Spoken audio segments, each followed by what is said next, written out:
से लकड़ियां काटता, उन्हें बेचता और जो भी थोड़ा बहुत धन मिलता उससे अपना पेट भरता था।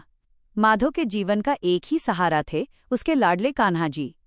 वो हर काम करते हुए बस हरे कृष्णा गुनगुनाता रहता था। गांव के कुछ अमीर और घमंडी लोग अक्सर उसका मजाक उड़ाते थे कि दिन रात कृष्ण कृष्ण करने से क्या तुम्हारी गरीबी दूर हो जाएगी। लेकिन माधो हमेशा मुस्कुराकर कहता, मेरे ठाकुर जी मुझे कभी भूखा नहीं सुलाते, मेरे लिए यही बहुत है। एक बार गांव में लगातार कई दिनों तक भारी बारिश हुई। बाढ़ जैसे हालात हो गए और माधो लकड़ियां काटने जंगल नहीं जा सका।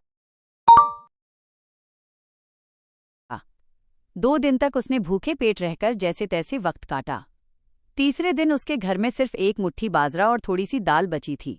माधो ने बड़े प्रेम से कान्हा जी के लिए खिचड़ी बनाई।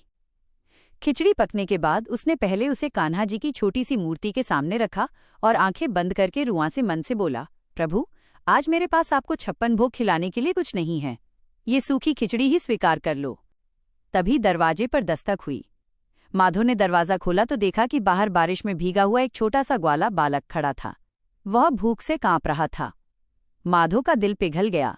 उसने बिना कुछ सोचे वो पूरी खिचड़ी उस बालक को खाने के लिए दे दी।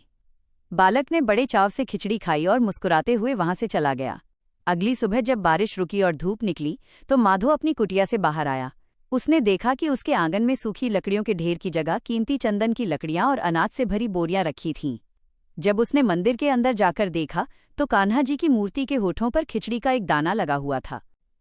माधो समझ गया कि उसका कान्हा खुद बालक बनकर आया था।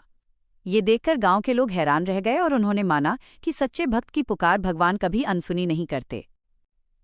सीख: भगवान को सोने चांदी के बर्तनों में 56 भोग नहीं बल्कि सच्चे और निश्चल मन से खिलाया गया एक दाना भी तृप्त कर देता है।